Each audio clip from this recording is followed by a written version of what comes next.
Hey, what's up, everybody? Hope you're all having a great week so far. And welcome to another episode of Age of Quarantine. I'm your host, Chris Enriquez. You can follow me at Chris Enriquez Drums. And most of the episodes are archived right here on IGTV or on my YouTube channel, which you can look up at Christopher Enriquez. In addition to that, there are a select amount of episodes on the Revolver Magazine YouTube channel. So all you have to do is look up Revolver Magazine on YouTube and you'll see a lot of episodes there as well. This is a show that I started a couple of months ago, so I want to thank the St. Vitus Bar family and friends of mine for allowing me to bring it onto their platform. It's very generous of them. And I just want to thank everybody on behalf of St. Vitus for donating and helping keep the business alive during this tough time. Now, look, I'm going to get right into it. Norman Brannon, not Norm Brannon. We'll get that correct. We'll talk about that in a second. But Norman Brannon is the guitar player, was the guitar player for Texas is the Reason. One of my favorite bands. I hate the word emo, but I guess we can use that. And when I first heard them in the late 90s, it really was a game changer for me. It opened up doors to bands like Sensefield, Far Side, then of course Mineral and all that stuff. I had only heard Sunny Day Real Estate in terms of that kind of music before I heard Texas, and they just blew my mind. Changed everything for me, being a hardcore kid here in New York, and I certainly started discovering other types of music after that really shaped the rest of my career. And full circle moment, I got to open up for Texas is the Reason twice, once at St. Vitus and once at Irving Plaza. And we'll talk about this in a second, but I supposedly was going to do the last Texas is the Reason interview ever, which I did with Norman back in the day for Death and Taxes. So funny enough, here we are, and we're doing another interview. But he's a fantastic guitar player. He was in Shelter and a bunch of other bands as well. And he did a zine called Antimatter that was fantastic, and did a compilation that was also incredible with a lot of amazing, groundbreaking bands that summed up the entire sort of late 90s era, for me at least, and people in my scene. So anyway, enough of my intro. Let's get him on the screen right now and talk to the man himself. I see that he has joined us, so just give me a second. While the internet does its thing. Thanks for spending your evening with us tonight, everybody. Norman. Hey. How are you?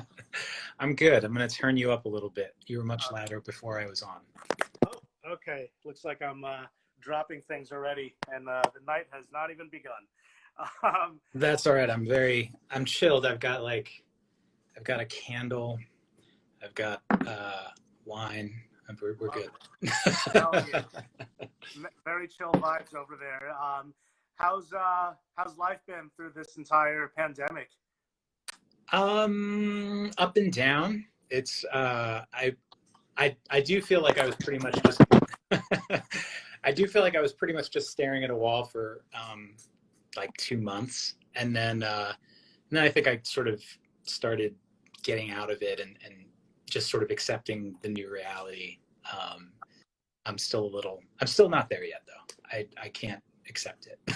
It's tough, especially for people that are used to seeing live music and being social and things of that nature. It's a huge blow, obviously, but with all the other difficult stuff going on in the world, I guess our perspectives right now are just changing every day in terms of. I mean, what's weird about it is that I wouldn't consider myself the most social person. Like, I actually don't like going to shows. I don't like if, it takes me a lot to get out of the house. I enjoy my home. I'm very domestic. But I do like people, right? And I think that one of the things that this has really sort of focused in on for me is the idea that, as sort of introverted as I can be, and as much as I can be a homebody, I miss tangible people that you can hold, talk to, touch, hug. I love my partner, but I have no one else to touch. I can't, you know. Like, Have your partner. I didn't hug anybody for 3 months. I counted, and then the first time I hugged somebody was very bizarre. You know what I mean? So bizarre. I still haven't hugged anyone that's not my partner, so I'm sorry. We'll see who gets the first hug. It's probably going to be incredibly long and awkward, but I'm looking forward to it. And you're here in Brooklyn, right? I am. Yep. Okay. Are you originally from New York? I'm assuming you are, but I wanted to just double check that. Yeah, I grew up in Queens and Woodside, and then around like I want to say like age 13 or so, my family sort of got this idea into their head that so I was about to enter Bryant's high school, which a lot of hardcore kids went to Bryant back in the day. I was about to go into Bryant. My brother was at Bryant. And my parents got this weird idea that if I went to Bryant, I was somehow gonna just like fucking crash and burn and drop out of school, and it was gonna be a disaster. And so a friend of my dad's at work told him about this town on Long Island where he said, the public schools on Long Island, they're just as good as the private schools in the city. So my dad got it into his head that this is what was gonna happen. He moved the family out to Long Island. We moved to Massapequa. It was a disaster. We were the first non-white family to live in Massapequa, for sure. Wow. When I walked into the school, you know, I got called an N-word my first day and got into a fight. It was, you know, I would get called that actually fairly, or spick or wetback, like just fairly regularly, just walking down the street. And I hated it. I hated that town. And eventually, when I was old enough, as soon as I realized that you could drop out when you were 16 and not have to do anything, I did drop out. So sorry. Wow. It happened, but just not in Queens. Right. What you're talking about is extremely familiar. I'm from Long Island, born and raised. I was on the border of Queens, though, like Manhasset, which is right on the same train line as Flushing. And I got called a lot of fucked up names, and that's why I got into hardcore. But I guess we all have that kind of in common. Now, so did you end up getting your diploma eventually? And I got a GED like almost the second after I dropped out. Like it wasn't like, it was funny because it wasn't an issue like there was no sort of academic issue. And I remember my mom did have to sign me out. I just stopped going, and eventually the school was like, look, that's fine, but you got to get officially signed out. So my mom went, she's talking to the guidance counselor, she's crying her eyes out. And the guidance counselor says, do you know him? He's going to be okay. Like, don't even worry about it. Like, she was like, so, and I was like, wow, like that was shocking to me, actually. That's awesome. But it, you know, she told me straight up on the spot, she's like, you don't even have to study for the GED. Just take it. You're going to pass it. And I aced it. So I took it like right after I dropped out. And then, you know, I just went on my way, left home and started my crazy journey. And then did you, when you left Long Island, when you left Massapequa, did you go straight to Manhattan? So, well, there was a few jumps. Like, so we actually jumped from Massapequa to Huntington to Hicksville. Like, I never actually went to a school for like more than a year. Like, it was bad. And so they weren't helping the situation at all. So when I dropped out, I actually dropped out in Hicksville, I think. And cause I barely went to school there. And so after that happened, my first stop was actually Philly. I went to, that was when I joined the Hare Krishnas. I sort of lied, and told them I was 18. Wow. And, you know, the thing is, like, I started going to hardcore shows young. Looks like you froze there for a sec, Norm. Let's give you a second there. Got a freeze frame. I don't know if that's. Am I still there? Oh yeah, you're back. So you left at oh, you're frozen again. Okay, you're back. You're back. Sorry, so am I the here? last thing we heard. Okay, was thank you. Hare Krishnas and lying to them about being 18. Right. So basically no one who was around sort of like was there to disagree, right? Because like as far as anyone knew, I had been going to shows for a long time, so I had to have been 18. It's just that I had a family that I was desperately trying to get away from, and so I discovered hardcore shows, and I was like, this is a place where I can go every weekend, and just this is where I'll be. And everyone I knew, all my friends were like 4, 5, 6 years older than me at least. So, Right. it didn't, nobody really thought anything of it. So I moved to Philly, and I moved in the Temple as a minor, which I shouldn't have. That would have got people in trouble, but I did that. And I sort of stayed there. I was a monk for a little over a year between Philly and Brooklyn. Damn. And then after that, it was a lot of weird, just like homeless situations until I could get myself straight.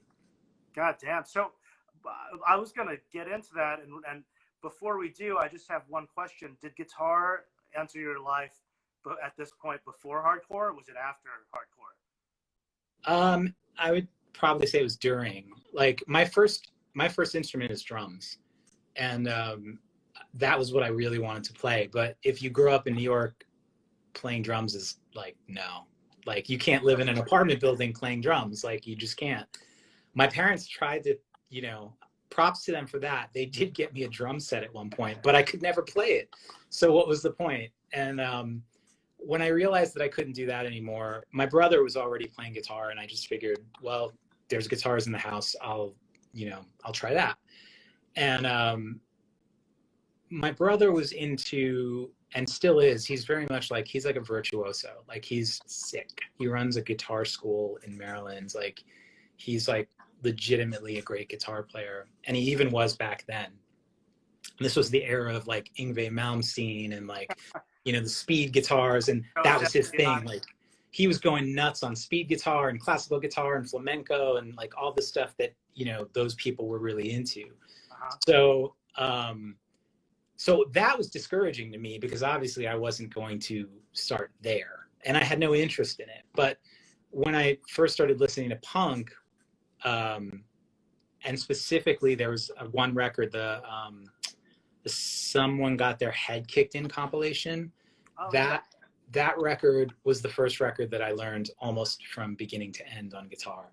And it was like pretty much just like, my brother showed me a power chord and I was on my way. Of course. What were some of those bands on the comp, just to kind of get some clarity what you were learning? Youth Brigade, I remember, was on it.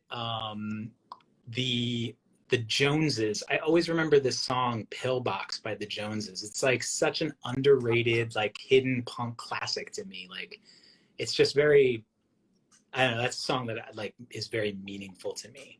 I gotta look that up. I missed the boat on them. Yeah.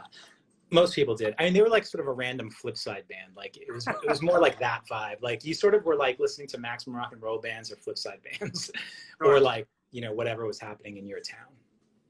That's awesome. So what's interesting about that is it reminds me of something Roger from Agnostic Front said last week on his episode, which is that he actually got into hardcore like before he got into like any other kind of music. Like you just started playing guitar with hardcore. It wasn't like you heard Kiss or AC/DC or anything like that. So that's actually really cool. And then, I mean, realistically, if I was a guitar player and I wanted to learn something or learn how to play in a way that was sort of encouraging, then actually the two bands you mentioned, Kiss and AC/DC, like those songs were easy as fuck. Like, oh, absolutely, those would have been great songs to learn. I just didn't care at that time when I was listening to Kiss and AC/DC. Right. And so when you ended up in Philly and you're in the Krishna Temple, you're already into hardcore at this point, so you're playing guitar. Is this where Shelter kind of enters your life, or was there another band? Was that your first band, Shelter, or? So no, so technically my first band was Fountainhead, and that's right, with Chris Trainer. With Chris and Scott Weingard, Taylor McClam, who was in Orange 9mm later, was our drummer, and Bill Kiernan, who is no longer with us, was our singer. And I actually am really like proud of that band. Like I really feel like I didn't wind up playing on the album because I moved into the Temple, But I wrote and co-wrote a lot of the songs on that record. And one of them is actually named Norm because they were like, they wanted me to be in it. Yeah. And I'm really proud of that band because for the time, which was like 90 and 91, like we were doing like pretty cool stuff that to me is a very natural precursor to what Texas became ultimately. And so, especially in 91, that's like that was like kind of early to be doing that stuff. And especially as your first band where you don't know what you're doing, you barely know what you're playing. So I did that. And then actually, after the Temple, I joined Resurrection. And was that with Rob Fish? Yeah, so that was the original band between Release and 108 for Rob. That's where I met Chris Daly. He played drums in Resurrection on that tour we did. So we toured the States with Lifetime in the summer of 92. It was both bands' first tours. We were like so green. We didn't know what we were doing. It was awesome. We literally had 10 people in a 15-passenger cargo van with a fucking loft that like literally left this much space. Like it was like a pizza oven. You had to like push people in like that. It was stupid, but everyone's first tour is stupid. And so I did that. And then after that, I actually got asked to play in 108. So I did that for a while. And then Shelter sort of came to poach me from 108. And at the time, 108 was literally just starting. Like, I don't even know that the album was out. We played, like, I think I maybe played 2 shows with them. And then Shelter came along and I was like, oh, yo, I got to do that. So That's awesome. Let's go backwards a little bit, though, because you just brought up a lot of good stuff. First off, 108, was that you and Vic before Kate showed up?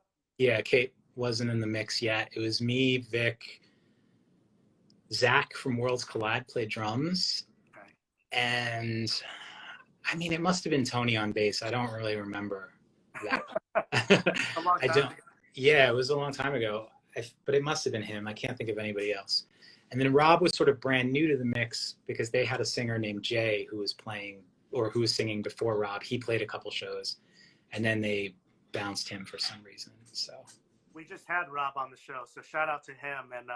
And if everybody's watching, check out his new band on Equal Vision Records. He's got a great new band called Every Scar Has a Story. So thanks for bringing up Fountainhead. I'm a little embarrassed that I didn't realize you were in that band. I actually know Taylor and Chris, and I put the dots together. That's cool. So that's in Long Island, I believe, right? So now you end up in Philly, and you're doing all this stuff with Resurrection and 108. Then let's talk about Shelter. So how did you end up with Shelter, and what era was that? Was that Quest of Certainty era? So this was they approached me in the fall of 92, and I think I played my first show with them somewhere in there, like October-ish, November of 92. And this was, like it was more around the time of the In Defense of Reality 7-inch. That's what the thing was at the time. And then they were recording the Attaining the Supreme album. So like I went in and did backup vocals at Don Fury for that. That was my little stamp on the record. And then I was with them until the beginning of 94. So like a year and a half. Okay. And I know later on you would just sort of come back once in a while for the reunion tours and stuff. I'd seen some videos with you playing the later material. I did one stretch with them in 98, I want to say, where they sort of just needed a guitar player and I wasn't doing anything. Texas was broken up fairly recently. Maybe it was 97 actually. And they were like, we're going to Europe, Japan, Australia, and Hawaii. And I was like, okay. Hang out with my friends, play some good music, yeah. Yeah, like I was just like, that sounds cool. And, actually it was sort of messy when I left Shelter. So it was I was kind of doing it also just to sort of create a new memory. Right. It's like somebody watching was actually at one of those shows. And if we got a couple more people joining us, thanks for tuning in. So Antimatter, which is the zine that you were working on, that's taking place during this time, or what's the time frame there? It's all sort of overlapping. Okay. It's a messy time frame.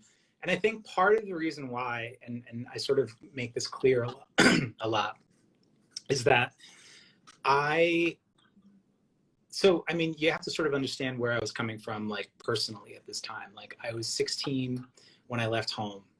I didn't have any job experience. I didn't have, like... No worries. No, there it is.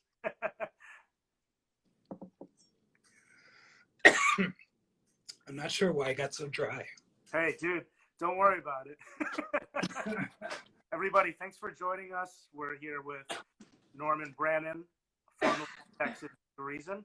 And we're just chatting it up, talking about his history, his bands, things that he's been up to. And we're just getting into Antimatter, which is a fanzine that he had in the late 90s, great fanzine that I used to read a lot of. They put out a great compilation with, I believe, if you can correct me if I'm wrong, Life, Lifetime, Garden Variety, Super Touch, Civ, a lot of great stuff on that comp. Yeah, I'm going to give him a second here. All right, so it got really dry in the room for some reason. It's summer. We're all human beings, man. So what was I saying? You were talking about how it was kind of like you have to kind of like consider the time of your life and where you were coming from. Right.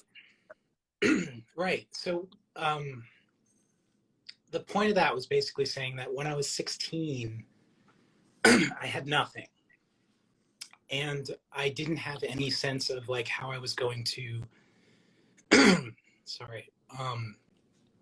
I was going to make a living, really. And it was one of the reasons why when Shelter asked me, I was like, that's what I'm doing. Because I knew Shelter was sort of one of the biggest bands in the scene. I knew I was going to make some money, and I had no other way to make a living. Yeah. So when Shelter was sort of like, for me, in the summer of '93, I sort of knew that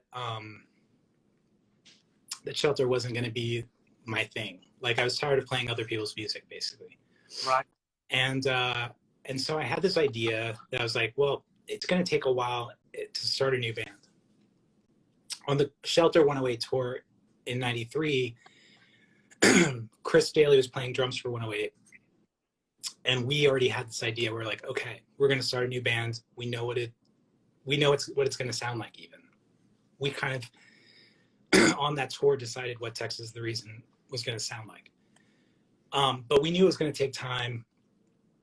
And I lived in New York City and I didn't have any money. So I was like, all right, I got to figure out something to do to kind of create a stopgap. And so Antimatter kind of came into my brain. At that time in 1993, Maximum Rock and Roll was had created this new rule where they basically decided that like everybody that they decided who wasn't punk wasn't going to be in Maximum Rock and Roll. You couldn't advertise. They weren't going to review your record. You wouldn't get interviewed. And it just coincidentally, every single person that wasn't punk happened to be like our friends and the bands we liked and like all the music. So like basically everything I knew and everything I loved from that time, I had these people telling me, you're not punk. And right. Of course I was just like sort of, fuck you. Of course I'm punk. Like I've been doing this for a long time. Like I know what punk is, and punk is more than just, a bunch of fucking chords and a snotty attitude. Like at this point I felt punk had developed into something that was nuanced enough that it could be expressed in ways that weren't like they're generic, know? Right. Like we could actually bring in some innovation and creativity to what we can broaden our perception and our conception of what punk is. And I think that's what people were doing. So I really wanted to support that. So that was number one.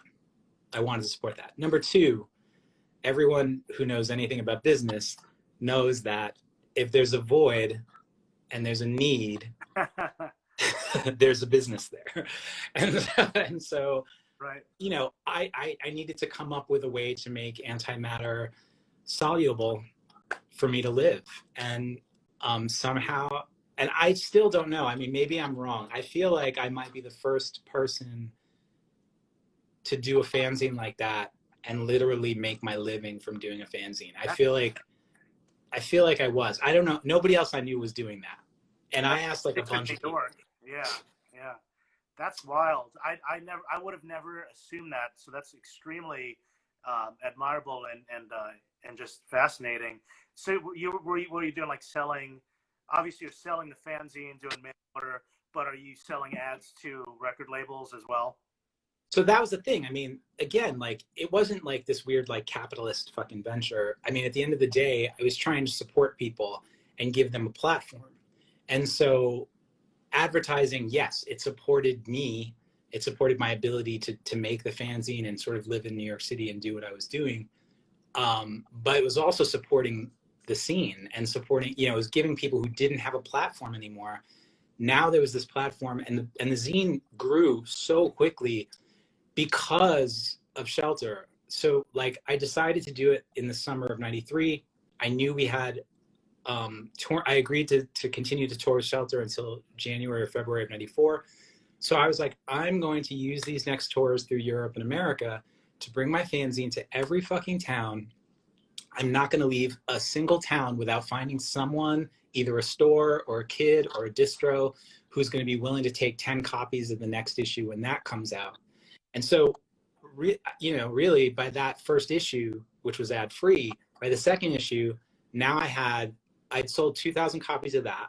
Second issue comes out, I print 3,000 copies. I have advertising, and I've got a worldwide distribution network of kids who are like down for it. Fuck and yeah. I think I'm doing quality work. Like I'm not just whipping together some bullshit. Like it was a good fanzine. Like there are people commenting about it right now, and I can't agree more. Like I actually found out. I can't read the comments, by the way. So just so you know, like if you're commenting at me, it's not coming through. And I had this problem the other day, actually. So no worries. So let me just give some props here to Brett Inhaler. So he's talking about antimatter. So many memories with that comp, which we'll get into in a little bit. The power of failing. Norm doesn't age at all. There you go. It's a nice compliment. And we got a shout out from someone who saw you with two people. One guy in Switzerland who saw you with Shelter in '97, and someone else who saw you in Europe in '97. Oh, and shout out to this person, Huffy Lee. I'm so ashamed I didn't say this first. Happy belated birthday, Norm. Thank you. Have a great show. So yes, we got some people watching and saying some nice things. Yeah, I found out about what you and your friends did. You guys, I mean, we're probably about 5 years older than me, which in scene years is a lot if you're like 15 watching 20-year-olds do stuff. But I was we should talk about that because that's really funny to me. I think about scene years a lot because of the fact that I was like so young when I started going to shows.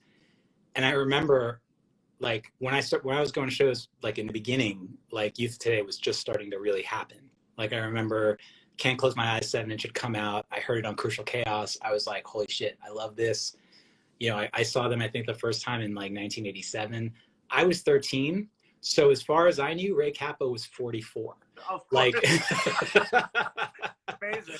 Yeah. And in reality, he was like 18, which is crazy. Yeah, like, so funny. Yeah. And then later, of course, like I'm in a band with him and I'm like, we're actually not that different in age. It's just like when you're a kid and you're a slightly older kid, it's like, whoa, like you're an adult. So I like to blow smoke up people's asses sometimes because I'm a fan of the people I talk to. But the funny thing about being in New York and being in our community and scene is just I'm now friends, or at least friendly with a lot of people who I straight up had posters of on my wall. I mean, you know, I went on tour with Into Another and hung out with Drew last year every day, and Richie, and I had posters with those guys. I probably had a poster of you on my wall. You know what I mean? Yeah, no, I mean, I love that. There's one person that I remember I actually had a hard time being friends with because I was such a fan. And so, because like, look, I'm like, look, I'm like a little bit younger than most of those people, right? Like someone like Richie or Ray, like those guys were the level that came before me, right? And so I was a fan. I was a huge Underdog fan. Like I was a huge, like that was like a thing. Like it's great. Like Richie and I now are really good friends, and it's like it's great. But the one person that I couldn't be friends with, that I regret this so much, was Elliott Smith. We like we met very early on. Like he played 2 nights at Brownies for like right before his second solo record came out, and our mutual friend introduced us that night, and I really got along with him so well. But I just watched him play, and I was just like, fuck, like this guy is like insane. And then over time, I just kept listening to his records, and then finally, when XO came out, he moved to New York, and we reconnected. And I did hang out with him when he first moved to New York. We went to go see Pulp at Hammerstein Ballroom together. That's unreal. And it was like, it was an awesome show. We had a good time. Like we were, we were into the same music and the same stuff. Like, but I just couldn't. It was weird. Like I would see him in the neighborhood, and we'd hang out occasionally at this coffee shop. But like usually if we were in the same place. But it was just one of those things where I was like, I love his music so much that it's distracting. Right. We're talking about somebody that is just an unparalleled musician and artist. I mean, he is one of a kind. That's a really cool story, and I love that it's going to be archived. By the way, to Paul, who's asking if this will be archived, it will be archived. It'll be on my YouTube channel after this, and it'll be on the St. Vitus IGTV. That is so cool. I'm glad I got to see him in New York live, but it was when he was pretty big already. He was at Irving Plaza. It's the first and only time I got to see him play. We got about 30 minutes left, so we got some time, but I don't want to rush through it, but I want to talk about Texas to the Reason and other things that went on through your life. But before we move on from Antimatter, it was such a great zine, and you covered so many different grounds. If it wasn't for you doing that, I can at least speak for myself and a lot of my friends that are my age and in the scene at that time. Like what you said earlier about being punk and expanding, you put bands like Garden Variety in the same issue as Shelter, as the same issue as like Strife or Lifetime. Same with your compilation. It's a very, very cool thing to see that, and I want to thank you for opening doors for artists and for younger people to appreciate that. I honestly feel like there's something like that is missing right now, in the sense that like I was very sort of cognizant of what I was doing, like, and what I wanted to do. I consider myself sort of like a border kid. So, and like, obviously that means something to Latino people, but like in hardcore world, I also think there's a world that we can sort of talk about with border kids, meaning that like, I felt like a border kid in terms of hardcore. Like I came into hardcore at a specific time when hardcore was sort of changing, right? It was just the old guard was the old guard. Like when I first came in, you get your sort of hardcore starter pack, Victim in Pain, The Cause for Alarm 7-inch, The Mob, The Antidote, like whatever it was. Kraut was the big one for me. Like I loved Kraut, and sort of like that's hardcore Mach 1, right? And I came in right at sort of like the beginning of hardcore Mach 2, and hardcore Mach 2 was cool, but I was sort of too young to be really like a contributor to it. I was just a participant. I bought records, I bought fanzines, I went to shows. When they would let me in, sometimes they'd be like, "Fuck off, you're too young." But I was a participant, but I was much too young to do anything meaningful at that time. So in the early 90s, that's hardcore Mach 3. And now I'm old enough and I've been around long enough to sort of both participate or contribute but also like come in with some sort of knowledge that I think people didn't have. Like for some reason, a lot of kids that came around in the 90s didn't really go to shows in the 80s. Like it was really weird. Or if they did, they really maybe saw like 2 or 3 shows here and there, but they weren't really like in it. And so when I started Antimatter, the border I'm talking about was really that 80s, 90s border.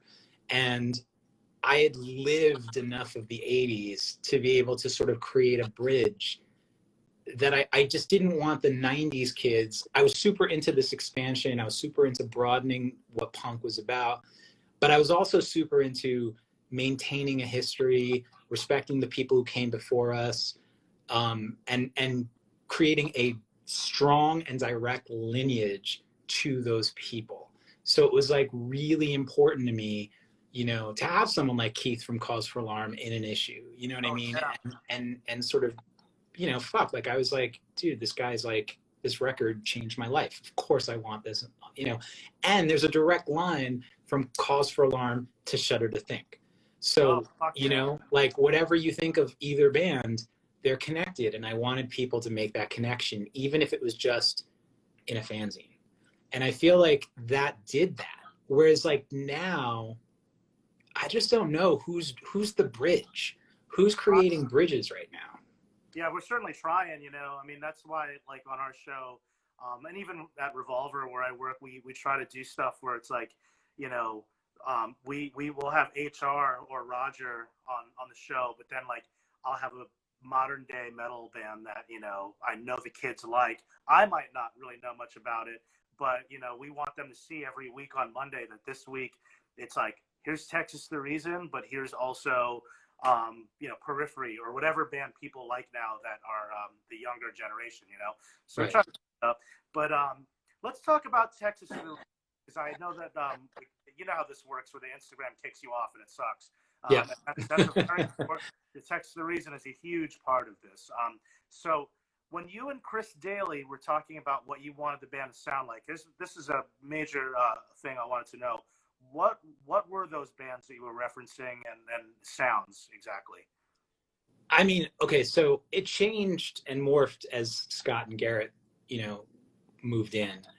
But that first tour with Shelter in 108, when we first started talking about playing together, you know, a lot of it was like Siamese Dream had come out, and we were just like, that's pretty sick. I mean, just from a drumming perspective, I was like, even if like there was nothing else besides like, yo, pay attention to those drums, they're sick. Right. That was sort of like a thing for us, obviously. But you know, we were coming up from New York, and sort of what was happening in New York was cool. We liked it. Obviously, we like Drop D, but like, but we also sort of preferred what was happening in DC. And so when you look at bands like Fugazi and Jawbox and Shudder to Think and Lungfish, those were bands that were like clearly in the mix for us, for sure. Absolutely.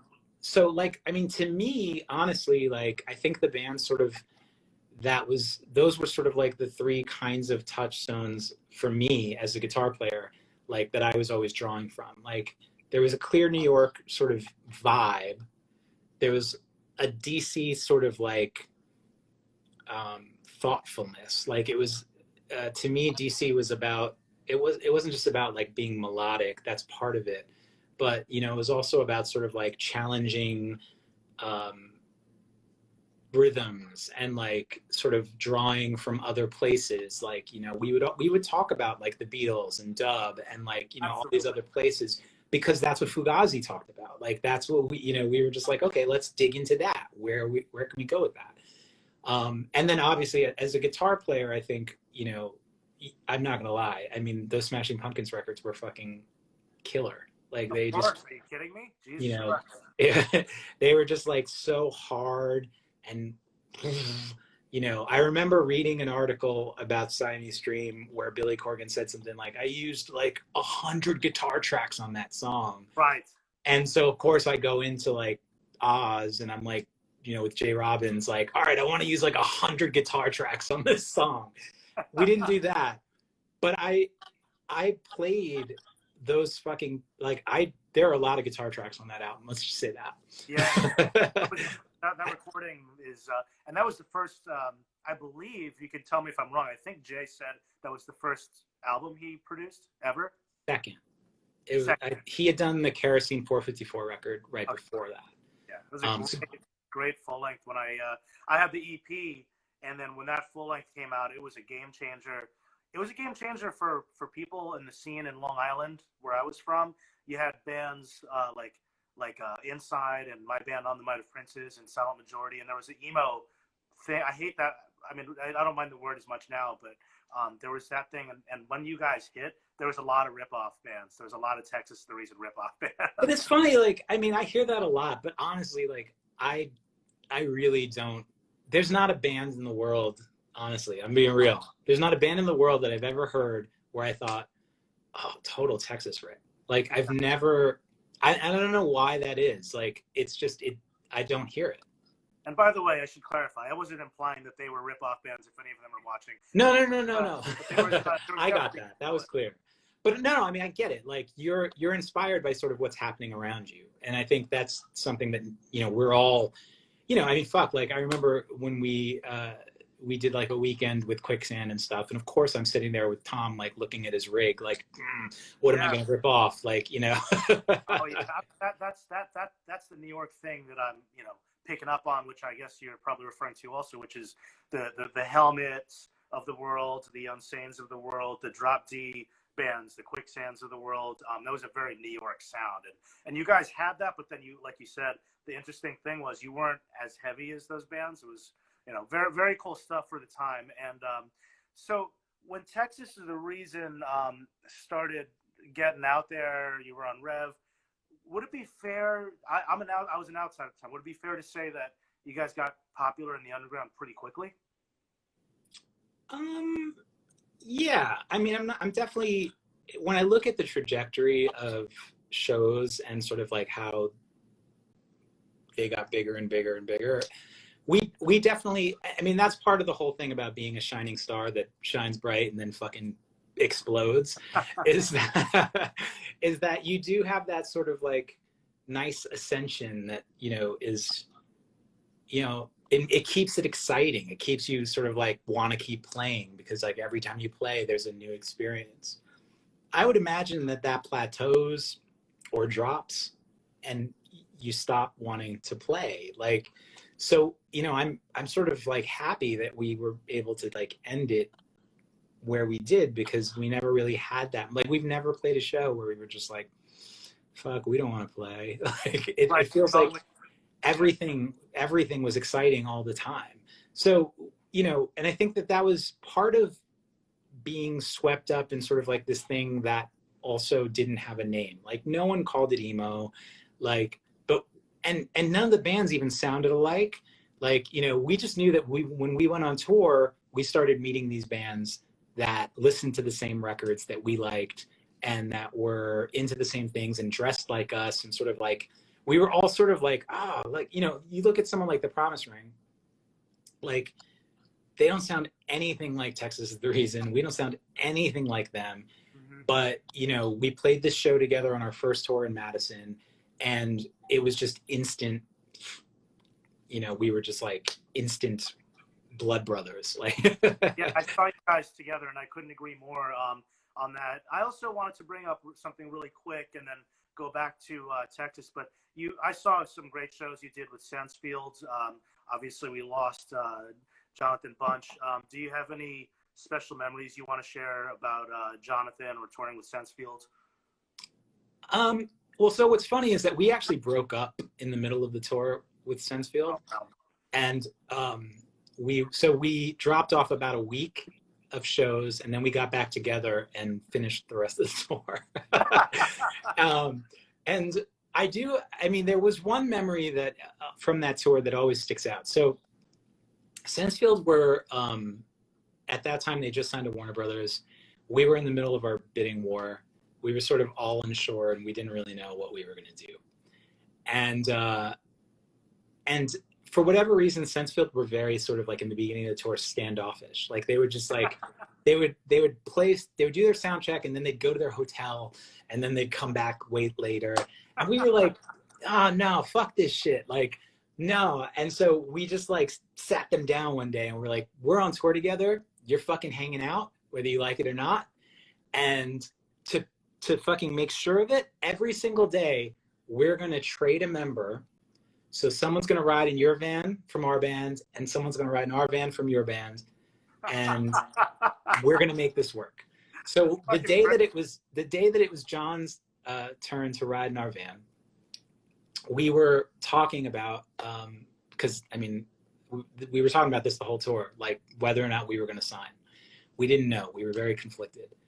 And so I remember this so clearly. I said to John, like, okay, great. So you signed and you're going to put out this record and it may be amazing and it may not be amazing.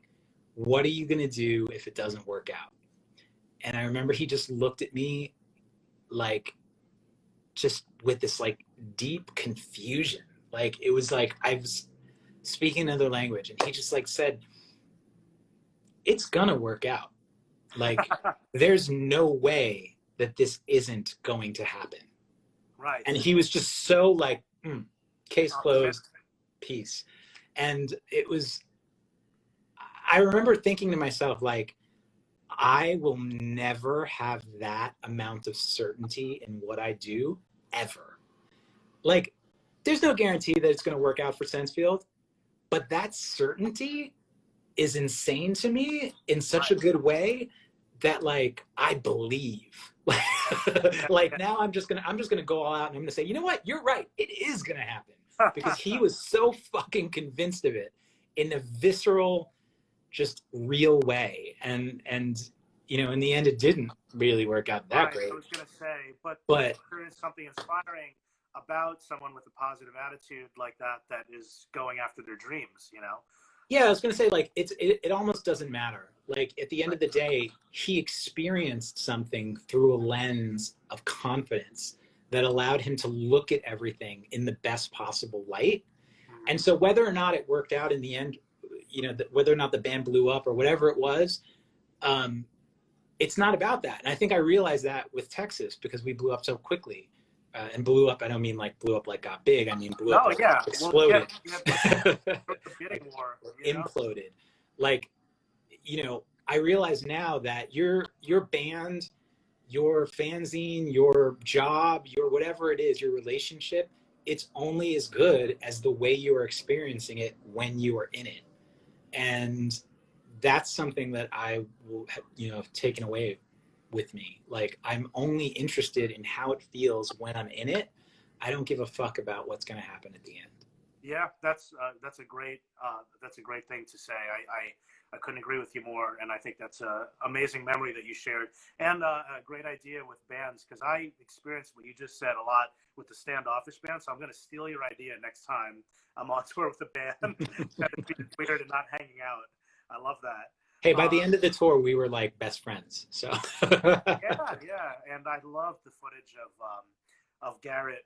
Shout out to Garrett. And by the way, Scott's watching right now, so shout out to Scott. But I loved watching Garrett sing at the John Bunch, you know, tributes where he got up and sang songs with them. That was a great thing to see.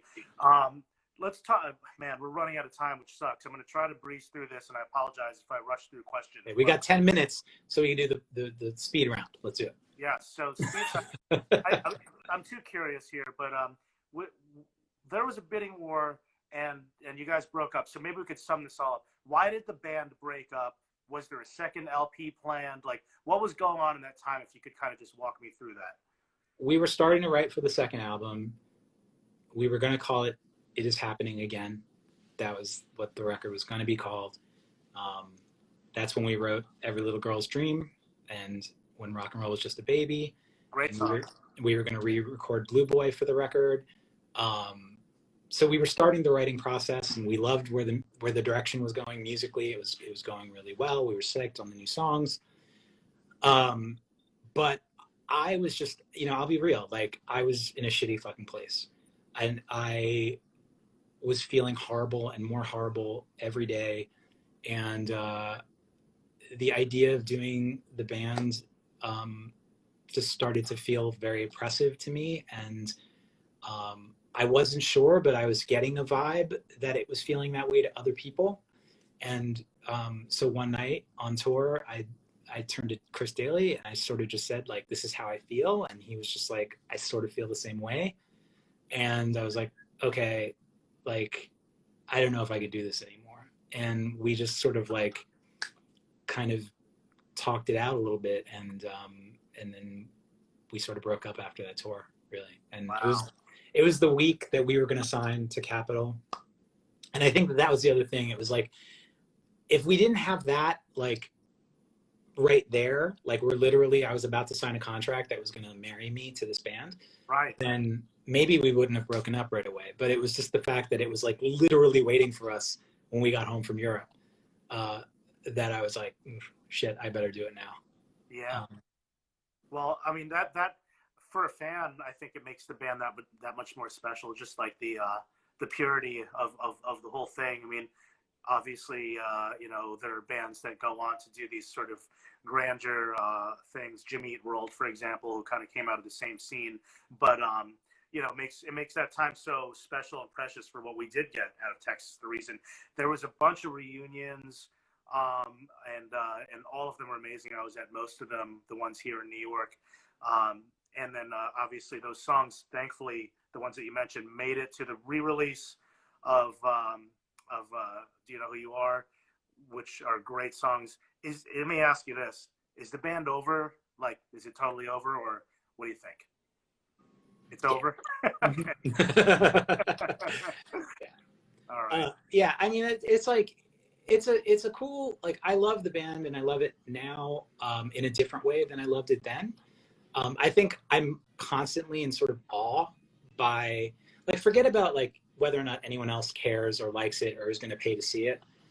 I'm in awe of the fact that I can still listen to those songs and play those songs and feel great. Like, I just think, hey, awesome. Chris, Scott, Garrett, we did something really cool. And like, it still stands up. And I really feel that way. It really does. It's a timeless record. Just you know, and that's something about the scene in New York. I feel that way about most of the bands that came out of our scene. I don't you know, there's not too many embarrassing bands that you listen to now from our scene and go, damn. I mean, there was a couple.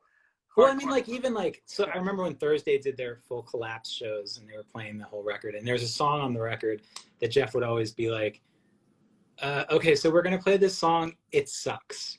It's awful. This is the worst song, but we said we're playing the album front to back, so we got to do it. We're so embarrassed, but here it is. I don't remember what song it was, but I just remember watching them play it, or saw it at Bowery Ballroom, and watching him say that and just thinking that was the funniest thing in the world.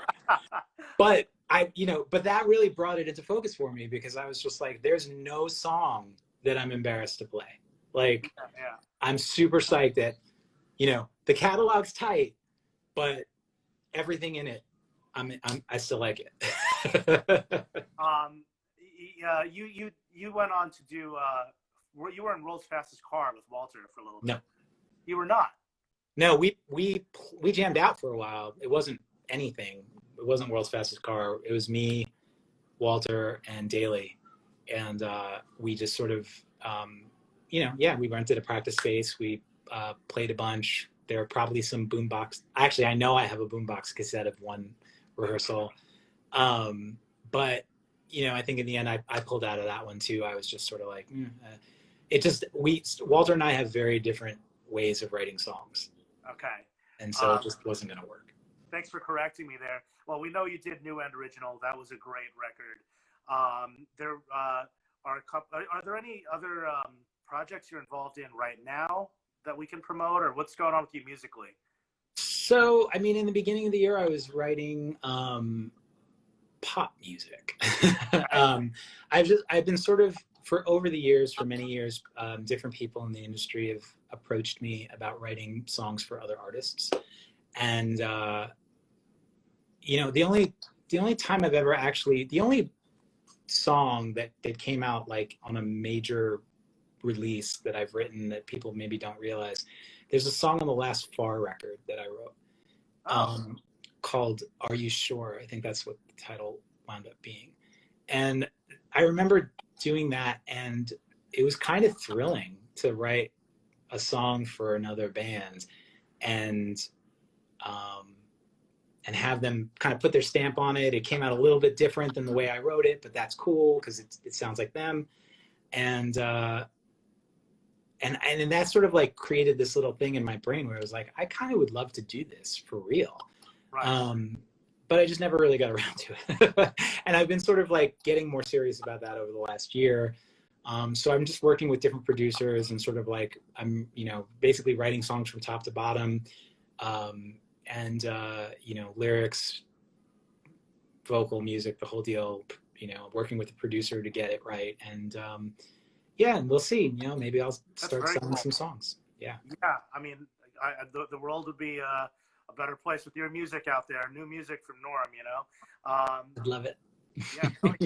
All right. Well, in the last 4-minute stretch, these are 2 questions. Well, I'm going to ask you 2 last questions, and then we'll do some shout outs and stuff. But you're stuck in quarantine and you have 5 records that you can keep. What are they and why? God. Are you serious? Do people answer this in less than 4 minutes? I don't even know. People do it super quick. That's impossible. Can't do it. There have been people that skipped it. You could skip it, but it's a question I like to ask. I mean, what's funny is that the first record that comes to mind is always going to be The Circus by Take That.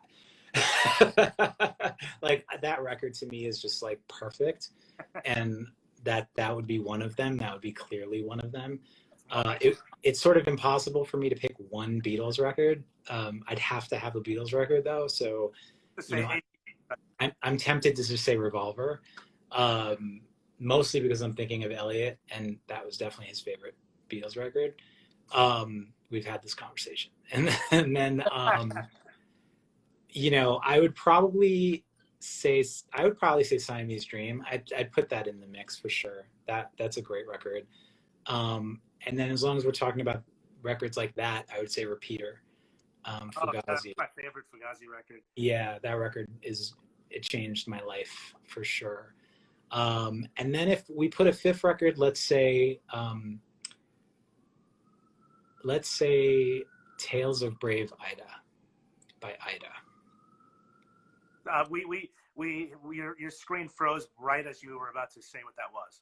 Oh, okay. If you can see it, it's Ida with Tales of Brave Ida. Oh yeah, Ida. God damn. I used to love Ida. I always wondered what the hell happened to them. Very cool. Awesome, man. Well, I just love asking everybody that because it's cool. Okay. I'm always fascinated by what our favorite artists are listening to or what albums shape their lives. I don't know if you could still see me. You just somehow got like frozen at the last minute. I'm glad it's... You're freezing now up we a got little bit. Timer saying 2 minutes. This happens really actually. I don't know if you're frozen. Am I still frozen? Yeah. You are, but I could hear your voice. Norm, are there any shout outs or final words or anything that you want to mention before we say goodbye? Off before Instagram kicks us off. All right. Instagram's going to kick us off, so let's go. Okay, Norm, thank you so much for doing this. I really appreciate it. It's great talking to you, and I hope I see you on the other side soon, man. All right. See you later, brother. Take care. Thanks for watching, everybody. All right, I guess we had some issues at the end with the reception, but thanks to Norm, thanks to you guys for tuning in, and tomorrow we have Steve Brodsky from Cave-In and Mutoid Man, and we have a lot of great guests coming up, so keep joining us, 8 o'clock Eastern Standard Time, Monday through Friday. Take care and stay safe, wear your masks, and be nice to each other. Peace out.